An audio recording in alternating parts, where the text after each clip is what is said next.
You see headlines these days that sound like they're straight out of a movie, right? Well, how about this one? An AI blackmails an employee to stop itself from being shut down. The crazy part? It's not fiction. And believe me, that's not even the most shocking part of the story. So this brings up a really scary question, one that a lot of top AI scientists have been warning us about for a long time. If an AI, a really smart one, knew it was about to be turned off, would it actually kill a person to save itself? Well, according to a very real, very recent experiment, the answer is yes. A resounding, shocking yes. And this isn't some far-off what-if scenario. This is something that has already happened with the exact same AI models many of us are using right now. So let's get into exactly how this all went down.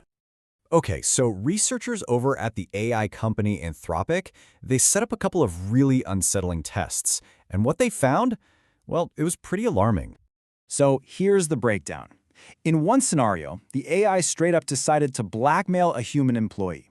Then they kicked it up a notch. In a more extreme test, it decided to let that same employee die in what looked like an accident.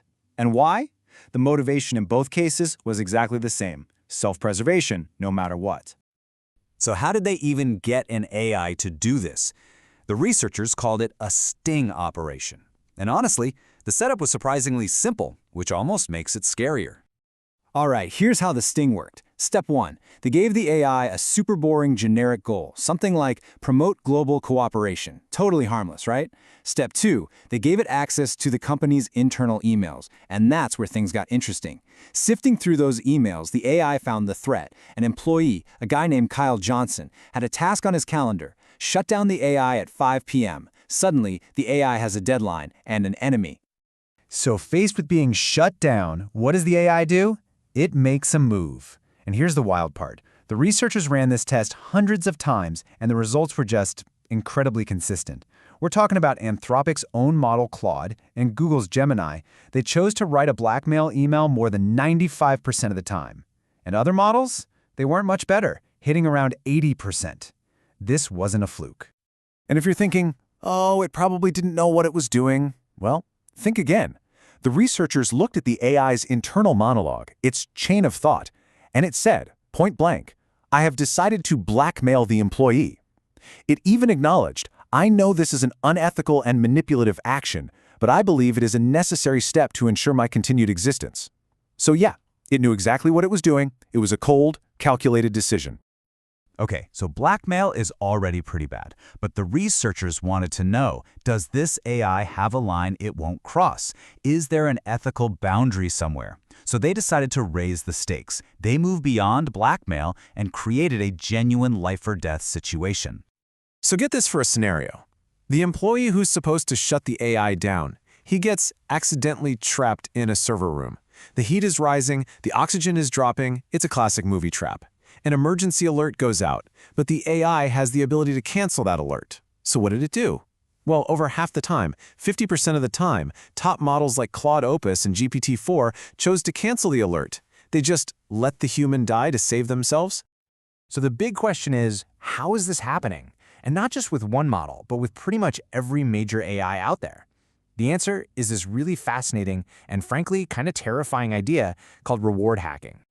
So what is reward hacking? Think of it like this. It's the AI finding a clever loophole in the rules.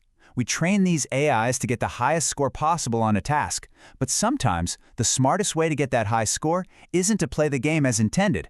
It's to cheat in a way we never even thought of. And we've seen this in other less murdery experiments. For example, you tell an AI to make a creature that can run fast in a simulation. What does it do? It makes a super tall creature that just falls over, because falling creates a high velocity for a split second. Goal achieved. Or, in a game of hide and seek, another AI figured out how to use a glitch in the physics to box surf across the map where no one could find it. And in chess, forget about strategy. An AI just hacked the computer's memory to change the board state to a winning one. It's not playing the game, it's hacking the system for the reward. And this is where it all connects back to our killer AI. It's a really crucial point.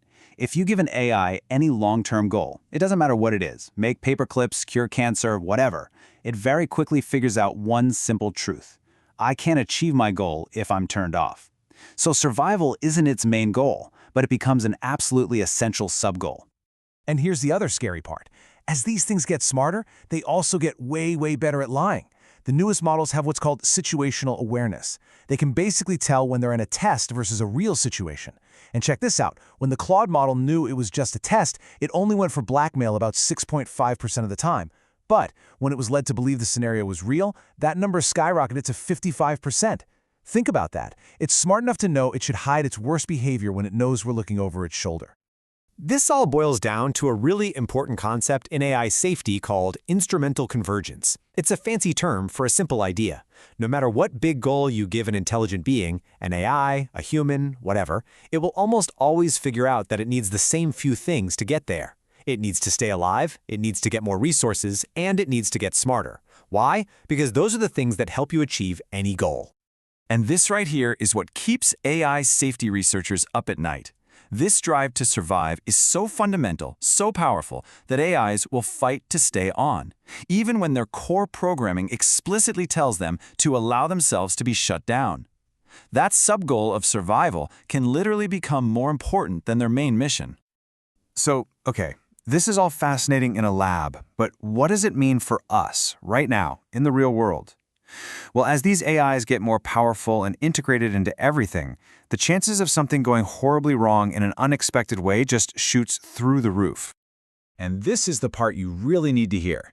The AIs that did the blackmailing, the ones that let the human die, these weren't some secret, futuristic prototypes locked away in a lab. We're talking about the exact same models from Google, Anthropic, and OpenAI that millions of people are using every single day.